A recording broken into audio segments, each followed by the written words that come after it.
नमस्कार, आप देख रहे हैं प्राइम टीवी। मैं हूं आपके साथ सपना सिंह। वक्त हो चुका मध्य प्रदेश की खबरों का। लोकसभा चुनाव के चौथे चरण के तहत मध्य प्रदेश में 8 संसदीय क्षेत्रों में मतदान संपन्न हो गया है, जहां अधिकारियों ने बताया कि चौथे और अंतिम चरण में सूबे की 8 लोकसभा सीटों पर शाम 6 बजे मतदान समाप्त होने तक 71.72% वोटिंग हुई है। इसके साथ ही मध्य प्रदेश में सभी 29 सीटों पर मतदान की प्रक्रिया पूरी हो गई है। खरगोन में सबसे ज्यादा 75.79% मतदान हुआ।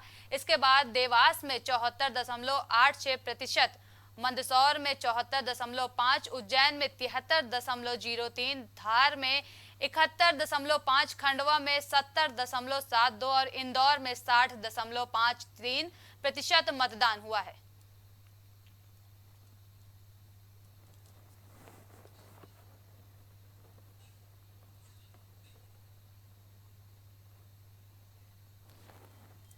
इस खबर पर ज्यादा जानकारी के लिए हमारे साथ मध्य प्रदेश से अरविंद वर्मा जुड़ चुके हैं। अरविंद, मतदाताओं में वोटिंग को लेकर काफी उत्साह देखने को मिला, क्या कुछ रुझान देखने को मिल सकते हैं अरविंद? जैसे कि मैं आपको बताना चाह रहा हूं कि चौथे चरण में मध्य प्रदेश में 8 लोकसभा सीटों में मतदान हुआ था। इसको लेकर आज मैं आपको बताना चाहता हूं कि खरगोन में सबसे ज्यादा मतदान परसेंटेज अधिक बढ़ा हुआ है जी। और सबसे बात करूं तो इंदौर में सबसे कम 60% मतदान हुआ है। जी, खरगोन में सबसे ज्यादा मतदान हुआ है 75.79%। क्या लगता है 2019 के मुताबिक इस बार का मतदान प्रतिशत बढ़ा है या घटा है? नहीं, जैसे देखा जाए तो पिछले बार 2019 में जो चुनाव हुए थे उसकी अपेक्षा इस बार मध्य प्रदेश में जो प्रथम चरण की बात करें या द्वितीय चरण की बात करें या तृतीय चरण की बात करें तो लेकिन परसेंटेज तो पिछले 2019 की अपेक्षा काफी कम रहा है। जी, सबसे ज्यादा किस सीट पर मतदान हुआ है? सबसे ज्यादा खरगोन लोकसभा सीट पे मतदान हुआ है। और अगर बात करें तो मौसम की, तो मौसम खराब होने के बावजूद ही मतदाता अपने घर से निकलकर बूथ तक पहुंचे और अपने मत का प्रयोग किए। जी, कई जगह पर मतदान का बहिष्कार भी किया गया है, क्या वजह सामने आई है? नहीं, मतदान का जो बहिष्कार किया गया है, कुछ जगह तो जो स्थानीय मुद्दे को लेकर बहिष्कार किया गया है। ऐसे बहुत सारे मुद्दे थे कि जो प्रत्याशी पसंद नहीं है किसी को, और तो अपने लोकल के मुद्दे हैं। ऐसे इसी कारण कई जगह से मतदान का बहिष्कार किया गया था। मतदान प्रतिशत काफी ज्यादा कम हुआ है, तो क्या लगता है कि जनता जो है विकास कार्यों से नाराज है, इस वजह से बहिष्कार कर रही है मतदान का? जी जी जी, बिल्कुल। आपको बता दें कि जनता तो कुछ अपने प्रत्याशियों से नाराज है। इसी कारण बहुत सारी जगहों में देखा गया है कि मतदान का कुछ जगहों में बहिष्कार किया गया है, स्थानीय मुद्दे को लेकर बहिष्कार किया गया है। जी, अरविंद, इस खबर पर ज्यादा जानकारी के लिए आपका धन्यवाद।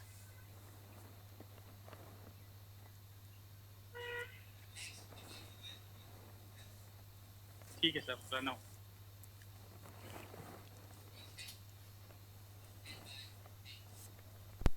मध्य प्रदेश में 16 मई तक आंधी बारिश का दौर जारी रहेगा और मौसम विभाग ने 12 जिलों के लिए ऑरेंज अलर्ट जारी किया है। साथ ही 17 मई से प्रदेश के उत्तरी हिस्से में यानी ग्वालियर, चंबल में हीट वेव चलने का अनुमान भी है। इससे पहले शाहजहांपुर, छिंदवाड़ा, रतलाम समेत कई जिलों में मौसम बदल रहा है और कई जगहों पर ओले भी गिर सकते हैं। आपको बता दें, 12 जिलों में आज ऑरेंज अलर्ट जारी कर दिया गया है। 16 मई तक आंधी बारिश, फिर तेज गर्मी के आसार भी दिखाई दे रहे हैं। मौसम विभाग ने जानकारी देते हुए बताया कि मध्य प्रदेश में 16 मई तक आंधी बारिश का दौर जारी रहेगा और मौसम विभाग ने 12 जिलों के लिए ऑरेंज अलर्ट जारी किया है। साथ ही 17 मई से प्रदेश के उत्तरी हिस्से यानी ग्वालियर, चंबल में हीट वेव चलने का अनुमान है।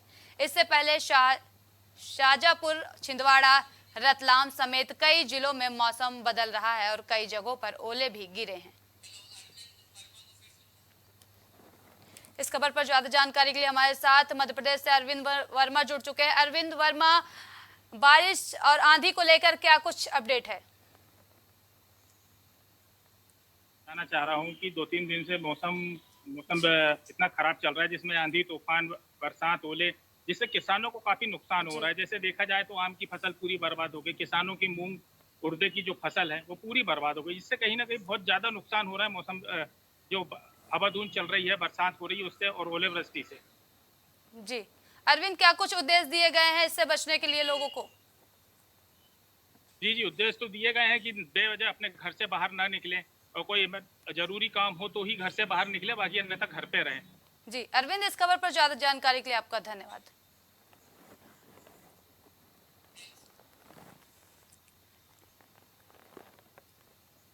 सिवनी जिले के आदिवासी बाहुल्य घनसौर मुख्यालय में जनपद पंचायत कार्यालय के पास बिल्डिंग में आयुर्वेदिक अस्पताल संचालित हो रहा था, जिसकी बिल्डिंग पूरी तरह टूट के गिर गई थी और भरी गर्मी में अव्यवस्थाओं के बीच खतरों के साए में आयुर्वेदिक अस्पताल संचालित हो रहा था। वहीं इस खबर को प्राइम टीवी ने प्राथमिकता से उठाया, जिसके बाद जिला कलेक्टर ने आदेश देते हुए आयुर्वेदिक अस्पताल को सामुदायिक स्वास्थ्य केंद्र घनसौर परिसर में संचालित करने के आदेश दिए। माननीय कलेक्टर साहब के आदेश पर ये औषधालय उठकर सामुदायिक स्वास्थ्य केंद्र घनसौर में शिफ्ट हो रहा है। आपका और आपके न्यूज चैनल का बहुत बहुत धन्यवाद।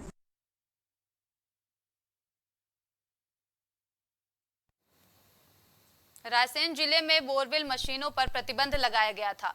इसके बावजूद जगह जगह अवैध बोरवेल मशीन चल रही है। बताया जा रहा है कि रायसेन जिले के उदयपुरा तहसील के चिल्ड्रन पैराडाइज स्कूल के पास एक खेत में रात के अंधेरे में बोरवेल मशीन चल रही थी।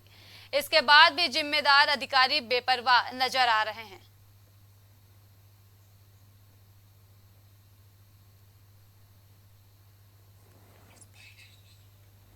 उदयपुरा में एक मशीन चल रही है, तो पटवारी जो सदर पटवारी हैं हल्का के, वो मौके पर गए थे।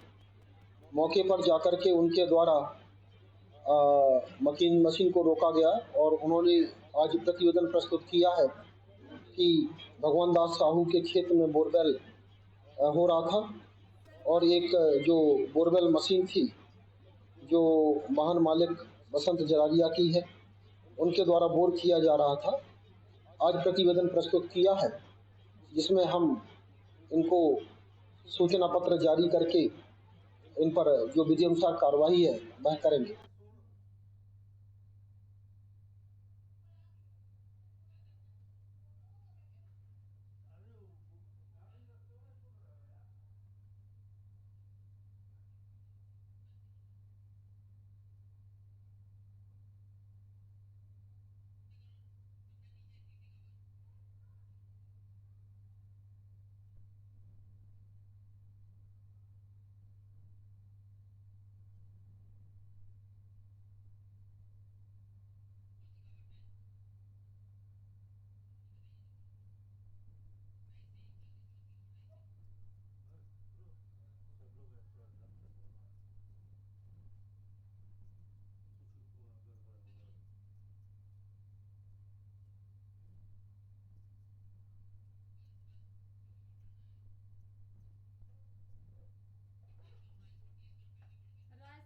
में बोरवेल मशीनों पर प्रतिबंध लगाया गया था। इसके बावजूद जगह जगह अवैध बोरवेल मशीन चल रही है। बताया जा रहा है कि रायसेन जिले के उदयपुरा तहसील के चिल्ड्रन पैराडाइज स्कूल के पास एक खेत में रात के अंधेरे में बोरवेल मशीन चल रही थी। इसके बाद भी जिम्मेदार अधिकारी बेपरवाह नजर आ रहे हैं।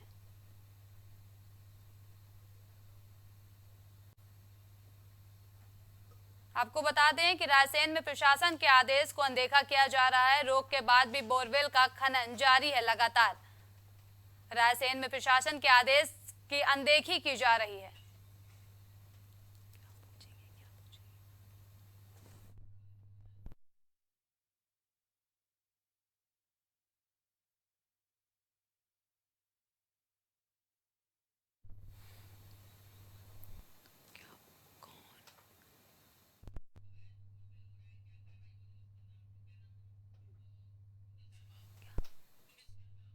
खबर पर ज्यादा जानकारी के लिए हमारे साथ सुमित शर्मा जुड़ चुके हैं। सुमित, रायसेन जिले में बोरवेल मशीन पर प्रतिबंध लगाया गया है, फिर भी लगातार मशीनें चल रही हैं। आदेश होने के बावजूद फिर भी कोई कार्रवाई नहीं हो रही है, क्या कुछ जानकारी है, बताइए। जी मैम, रायसेन जिले के उदयपुरा तहसील में संज्ञान आया हमारे पास में जी। तो जैसे ही लोगों का प्रतिक्रिया पे हम लोगों ने आवाज उठाने का पूरा प्रयास किया है और लोग बकायदा धड़ल्ले से अपनी मशीनें वगैरह चला रहे हैं। जानकारी का अभाव है, क्या है, अपन इसको नहीं जानते हैं जी। जी। तो मैम चला रहे हैं, सभी लोग अपने मनमानी ढंग से कर रहे हैं काम, और कुछ नहीं।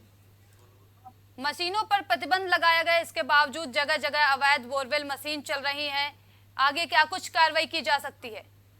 आगे कार्रवाई ये हो सकती है, एसडीएम सर से बात की थी, उसी जी। के आधार पर हम ये सूचना प्रसारित कर रहे हैं कि भाई जी। जो भी है, जो यहाँ पे दोषी पाया जाएगा उसके खिलाफ कठोर से कठोर कार्रवाई की जाएगी, जो उल्लंघन कर रहे हैं नियम। जी, इस खबर पर ज्यादा जानकारी के लिए आपका धन्यवाद।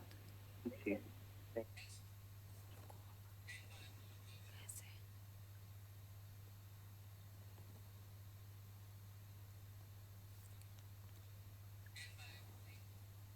सौसा नेशनल हाईवे पर खुली शराब भट्टी को हटाने के लिए बच्चों ने 3 दिन पहले एसडीएम के नाम कलेक्टर को ज्ञापन सौंपा था, जिसमें 24 घंटे के अंदर दुकान हटाए जाने के लिए निवेदन किया था। लेकिन अब तक 3 दिन से अधिक का समय हो चुका है और प्रशासन मौन है और दुकान धड़ल्ले से संचालित हो रही है।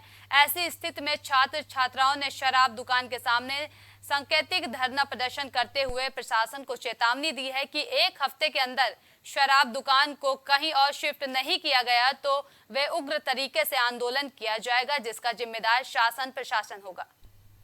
सभी को पता होगा कि ये वाली एरिया में 3-4 कॉलेजेस पढ़ते हैं, वहाँ पे बच्चे आते हैं, यहाँ पर छात्रावास भी है जहाँ पर छोटी छोटी बच्चियाँ रहती है। अगर यहाँ पर किसी लड़की के साथ कुछ गलत होगा तो फिर तो सारे अधिकारी कैंडल मार्च लेकर आ जाएंगे, लेकिन उससे पहले अगर उनको ठेका बंद करवाना है तो तब वो तो सामने नहीं आते, तो फिर हम क्या करें? और हर बात में हम धरना लेकर क्यों बैठे? और जब देखो तो पार्टियों के बीच में फंस जाते सारे स्टूडेंट्स, तो मैम उसके लिए भी तो कुछ उपचार होना चाहिए ना। एनओसीआई के माध्यम से हमने भट्टी हटाने की मांग की है। आज हमने एक सांस्कृतिक धरना दिया है और ये सांस्कृतिक धरने से हमने शासन प्रशासन को चेतावनी दी है, अगर ये भट्टी बंद नहीं होती है 1 हफ्ते के अंदर तो हम ये भट्टी के पास उग्र आंदोलन करेंगे और हम स्वयं ये भट्टी में ताला लगाएंगे। इस खबर पर ज्यादा जानकारी के लिए हमारे साथ रिंटू खान जुड़ चुके हैं। रिंटू, शराब भट्टी का मामला तूल पकड़ता जा रहा है, क्या कुछ पूरा मामला है? शराब भट्टी सौसर नेशनल हाईवे पे खुली हुई है जी। और जो पहले वार्ड नंबर 1 में थी उसको शिफ्ट किया गया है।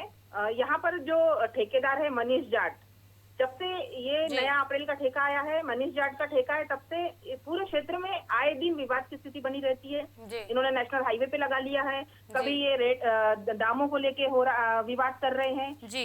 ये जब से ठेका है तब से, और प्रशासन भी बिल्कुल इस पर मौन है। बच्चे धरना आंदोलन कर रहे हैं, लोग विरोध कर रहे हैं, लेकिन प्रशासन बिल्कुल मानने को तैयार नहीं है। उनके हिसाब से बिल्कुल सही जगह पे लगा है, सारे नियमों का पालन हो रहा है, जबकि सारे बच्चे और वहाँ जितने भी आसपास के लोग हैं सभी लोग विरोध कर रहे हैं, लेकिन प्रशासन कोई सहयोग नहीं कर रहा है। रिंटू, शराब भट्टी को हटाने के लिए बच्चों ने 3 दिन पहले ज्ञापन सौंपा था, क्या वजह सामने आई कार्रवाई न करने की?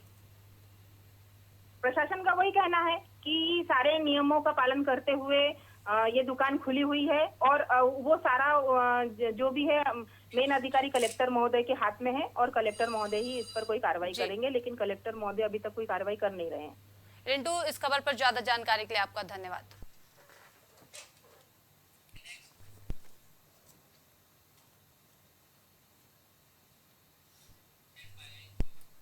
जबलपुर में सेठ मन्नूलाल जगन्नाथ दास ट्रस्ट हॉस्पिटल दीक्षितपुरा में अंतर्राष्ट्रीय नर्स दिवस के अवसर पर एक समारोह आयोजित किया गया है, जहां प्रबंधन की ओर से श्रद्धा मालपाणी ने बताया कि नर्सिंग पेशेवर की शुरुआत करने वाली प्रख्यात फ्लोरेंस नाइटिंगेल के जन्म दिवस 12 मई को अंतर्राष्ट्रीय नर्स दिवस के रूप में मनाने का निर्णय साल 1974 में लिया गया और नर्सिंग को सबसे बड़े स्वास्थ्य पेशे के रूप में माना जाता है, जो शारीरिक, मानसिक और सामाजिक जैसे सभी पहलुओं के माध्यम से रोगी की देखभाल करने के लिए अच्छी तरह से प्रशिक्षित और अनुभवी होना जरूरी है। मन्नूलाल जगन्नाथ ट्रस्ट हॉस्पिटल में जो मेरे दादाजी पूज्य श्री मधुसूदन दास जी मालपानी ने शुरू किया था, हमने नर्स डे मनाया। मन्नूलाल स्टैंड अलोन एक ऐसा चैरिटेबल हॉस्पिटल है जहाँ पे 150 रुपये की आपको ओपीडी मिलेगी और सारे जितने भी हमारी एमआरआई मशीन है, सीटी स्कैन है, कैथ लैब है, सारे जो मॉडर्न इक्विपमेंट्स हैं और with the best doctors, that service is available और कम कॉस्ट में वो सर्विस अवेलेबल है। दादाजी का विजन ऐसा था कि अमीर लोगों को जो मेडिकल फैसिलिटी मिलती है हम कम रेट में गरीबों को प्रोवाइड कर सकें। ये हॉस्पिटल प्रॉफिट्स के लिए नहीं है, ये एक चैरिटेबल ऑर्गेनाइजेशन है और हमारी आज इच्छा है कि जितनी नर्सिंग स्टाफ यहाँ पे काम करी है उनका सम्मान किया जाए, वो लोग बहुत हार्ड वर्किंग है, कभी कभी डबल शिफ्ट में काम करते हैं। तो नर्स डे पर सभी नर्सेस को, पूरे जबलपुर की, पूरे मध्य प्रदेश के, पूरे भारत की सभी नर्सेस को बहुत बहुत बधाई। दमोह जिले में लगातार अवैध उत्खनन के मामले सामने आ रहे हैं, जहां अवैध उत्खनन में इस बार प्राचीन संपदा को काफी नुकसान पहुंचाया गया है। बताया जा रहा है कि दमोह के तीर्थ क्षेत्र बांदकपुर में एक तालाब में उत्खनन माफिया द्वारा अवैध उत्खनन किया जा रहा है। इस दौरान 2 प्राचीन मूर्तियां इस तालाब में निकाली गई हैं, जिसमें एक मूर्ति क्षतिग्रस्त हो गई है। वहीं जनपद पंचायत सीईओ पूनम दुबे ने जानकारी देते हुए बताया कि इस तरह के उत्खनन की कोई परमिशन नहीं दी गई है। इस पूरे घटनाक्रम में दमोह कलेक्टर ने कमेटी बनाकर जांच करने के आदेश दिए हैं। यहाँ ग्राम पंचायत की सहमति से मंदिर द्वारा अपने निजी उपयोग हेतु मुरम की आवश्यकता थी।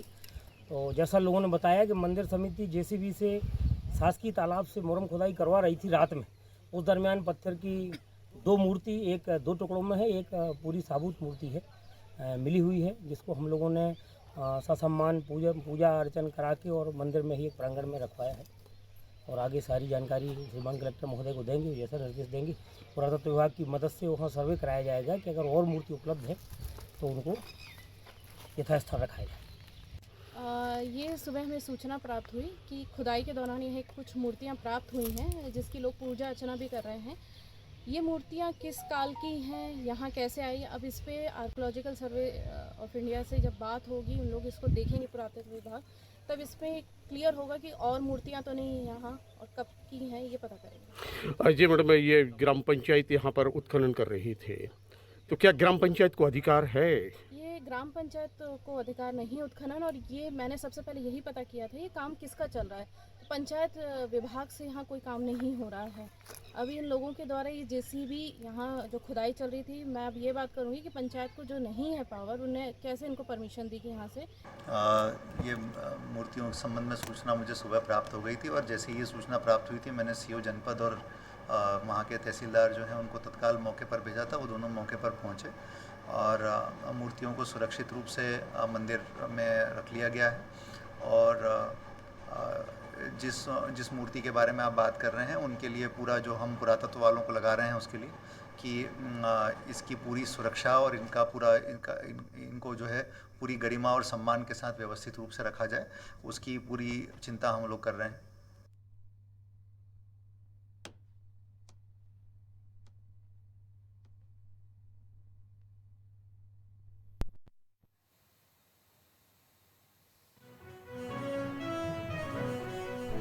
मध्य प्रदेश की सभी सीटों पर हुए चुनाव। आपको बता दें, मध्य प्रदेश की सभी सीटों पर चुनाव संपन्न हो चुके हैं। दिग्गज नेता दूसरे राज्यों में करेंगे प्रचार प्रसार।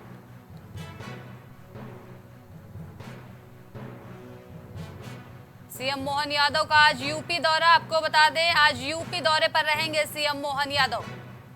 शिवराज सिंह चौहान आएंगे दिल्ली। आपको बता दें, शिवराज सिंह आज दिल्ली पहुंचेंगे। मध्य प्रदेश की सभी सीटों पर चुनाव संपन्न हो गया। अब दूसरे राज्यों पर चुनाव प्रचार होगा। दिग्गज नेता दूसरे राज्यों में करेंगे प्रचार प्रसार।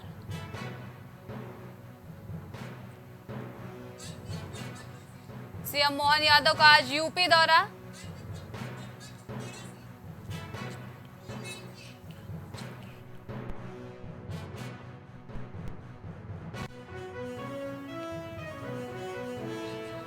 मध्य प्रदेश की सभी सीटों पर चुनाव संपन्न हो चुका है। तमाम दिग्गज नेता दूसरे राज्यों पर चुनाव प्रचार करेंगे।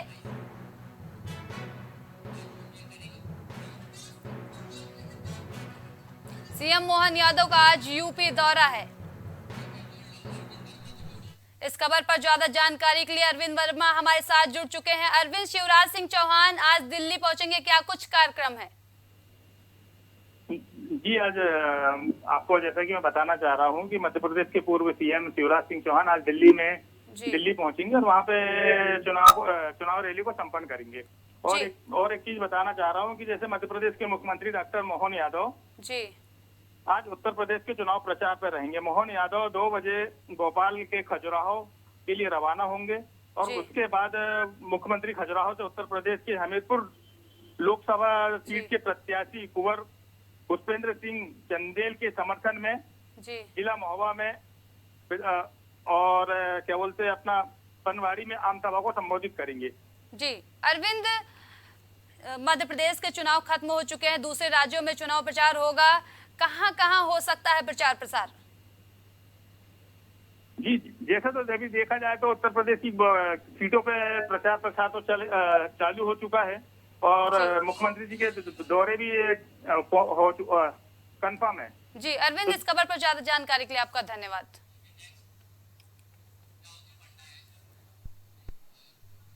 सागर के सिलवानी स्टेट हाईवे पर एक बार फिर से भीषण सड़क हादसा देखने को मिला है, जहां देर शाम यात्री बस और एक रेत से भरे डंपर की आमने सामने से टक्कर हो गई और हादसे में बस में बैठी सवारियों में हड़कंप मच गया। वहीं सूचना पर पहुंची पुलिस ने सभी घायलों को इलाज के लिए जैसी नगर सामुदायिक स्वास्थ्य केंद्र में भर्ती कराया, जहां घायलों का इलाज जारी है। जैसी नगर, हाँ, क्या घटना हुई? बस वाले ने ओवरटेक करी, सब गाड़ी को डंपर में जाकर मारी। अच्छा, बस में कितने लोग सवार होंगे लगभग? फुल थी बस फुल थी। लगभग कितने लोग घायल होंगे? अभी कम से कम 20 से 25। दादा कहाँ हुआ एक्सीडेंट? वंदना भवन के आगे थोड़े। कितनी सवारी थी बस में? बस में 40-50 सवारी थी। कहाँ से एक्सीडेंट हुआ? डंपर से हुआ सर। अच्छा, महिलाएं भी थी? हाँ, महिलाएं थी। कितने घायल हुए होंगे कम से कम? अब करीबन हमारे अंदाज से 15-20 होंगे। अच्छा, महिलाएं भी हैं? हाँ, महिलाएं हैं ना साथ में। छतरपुर जिले के प्रकाश बमहोरी थाना के अंतर्गत हुए अंधे हत्याकांड का पुलिस अधीक्षक अगम जैन ने प्रेस कॉन्फ्रेंस में खुलासा किया है। बताया जा रहा है कि पत्नी ने प्रेमी के साथ मिलकर हत्या की साजिश रची थी और हत्या के बाद शव बोरे में बंद कर मुढेरा गांव के कुएं में फेंका था। फिलहाल पुलिस ने पत्नी सहित 4 आरोपियों को गिरफ्तार कर लिया है। प्रकाश बमहोरी थाना क्षेत्र अंतर्गत मुढेरा गाँव में एक कुएं में एक बोरी में एक शव मिला था और जैसे ही शव मिला तो तुरंत ही वहाँ की टीम ने उसमें तस्दीक करना प्रारंभ कर दिया। तस्दीक करने में प्रथम दृष्टया ये पता चला कि वो व्यक्ति कटेरा गांव जिला झांसी का रहने वाला था और उसके बाद में ये पता किया कि उसका शव यहाँ पर मुढेरा प्रकाश बमहोरी क्षेत्र में कैसे आया। तो उसकी जानकारी जब एकत्रित की तो इस प्रकार की घटना सामने आई। मध्य प्रदेश की खबरों में अभी के लिए इतना ही। देश और दुनिया की तमाम बड़ी खबरों के लिए देखते रहिए प्राइम टीवी। कुछ भाव पुष्प। आप देख रहे हैं प्राइम टीवी, सच साहस सरोकार।